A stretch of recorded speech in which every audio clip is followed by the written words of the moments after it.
एक के बाद एक चुनाव हारने के बाद अब कांग्रेस यूथ बॉडी के चुनाव में जुटी है, पर कांग्रेस अब भी हार से सबक न लेकर अपनी यूथ बॉडी की निष्क्रियता पर चुकी है। इसकी बानगी भिवानी में देखने को मिली।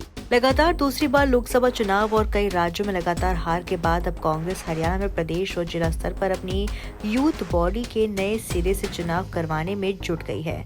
बात करें भिवानी की तो यहाँ 5 जिले रोहतक, झज्जर, सोनीपत, भिवानी और चरखी दादरी को लेकर महाराष्ट्र निवासी राम सिंह चौहान को रोहतक जोन का प्रभारी बनाया गया है।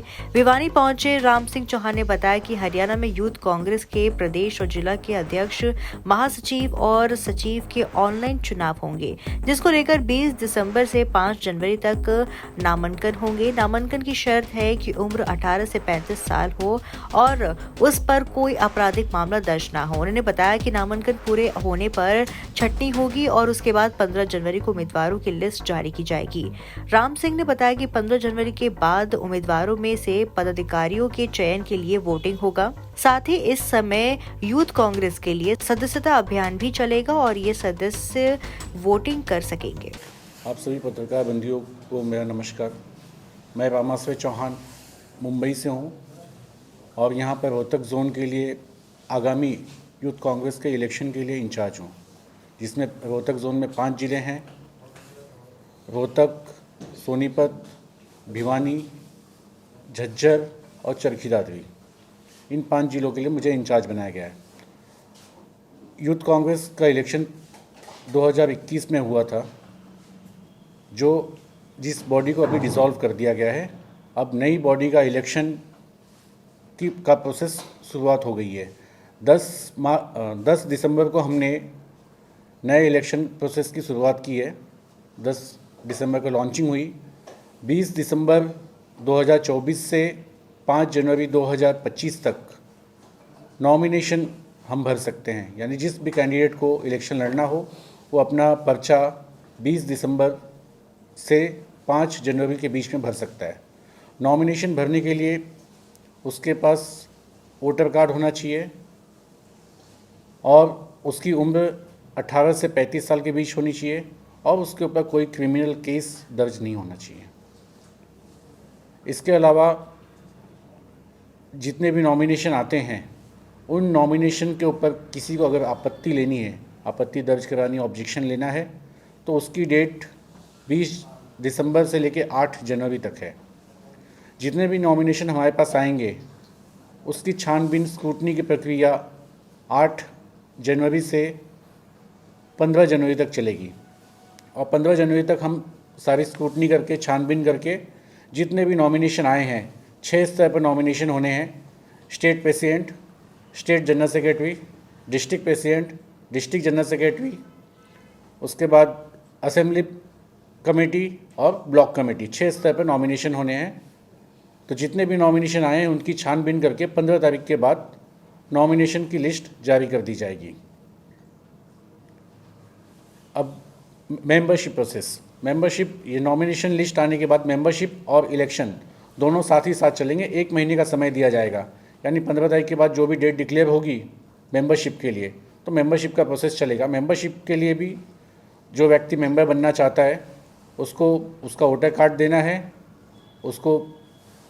उसका वोटर कार्ड देने के साथ में एक फ़ोटो देना है और एक 8 सेकंड का वीडियो रिकॉर्ड करना है, जिसमें उसको बोलना है, जैसे मैं अगर मेंबर बनना चाहूँ तो मैं बोलूँगा मेरा नाम राम चौहान है, मैं यूथ कांग्रेस से जुड़ता हूँ या यूथ कांग्रेस की सदस्यता लेता हूँ, ऐसा उसको बोलना है और उसके बाद सबमिट करना है। अब पूरा इलेक्शन प्रोसेस कोई ऑफलाइन प्रोसेस नहीं है, सिर्फ ऑनलाइन विथ IYC ऐप है जो गूगल प्ले स्टोर पर अवेलेबल है। विथ IYC ऐप डाउनलोड करना है और उसी के थ्रू हम मेंबर बन सकते हैं और इलेक्शन लड़ सकते हैं।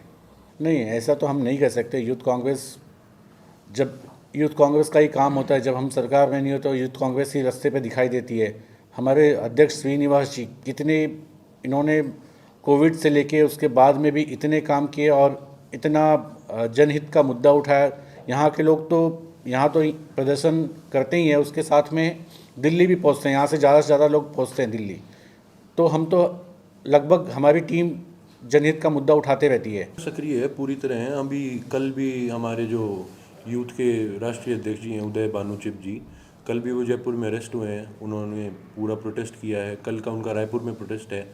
और हरियाणा में भी दिव्यांशु भाई की उसमें अध्यक्षता में क्यों नहीं है, यूथ कांग्रेस पूरी तरह सक्रिय रही है। और हमेशा कोई मुद्दा जो उठाया हो साल 2 साल में, कोई याद हो आपको?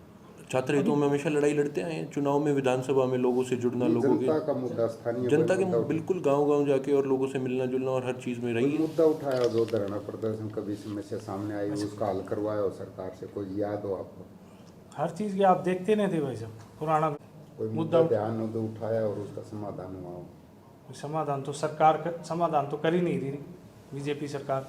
वो तो अपने हथकंडे, अपनी मैनेजमेंट के उससे चुनाव जीत रही है। और अब भी कोई चुनाव सिर्फ बहुत कम मतलब पॉइंटों पे हारने का हमारा काम रहा है, नहीं तो जनता ने हमें स्वीकार कर ही लिया था। थोड़ा बहुत ही परसेंटेज का फ़र्क रहा जहाँ हम अपने है ना हार का सामना करना पड़ा हमें और हमारी पार्टी को, कांग्रेस पार्टी को। खास बात ये रही कि चुनाव की तैयारी में जुटे यूथ कांग्रेस के प्रभारी और स्थानीय युवा कांग्रेस नेताओं के पास जनहित से जुड़े मुद्दों को लेकर किए सवालों का कोई जवाब नहीं था। जनहित के मुद्दों पर निष्क्रियता के सवाल पर प्रभारी राम सिंह चौहान ने भाजपा को चुनावों में तरह तरह के हथकंडे अपनाने और ईवीएम मैनेज करने के आरोप लगाए। वहीं साथ बैठे स्थान युवा नेताओं ने कहा कि वो सक्रिय रहते हैं, पर कोई मुद्दा उठाने और हल करवाने के नाम पर उनके पास एक भी जवाब नहीं था। अंत में कहा कि अब जो नई बॉडी बनेगी वो जरूर सक्रिय होगी।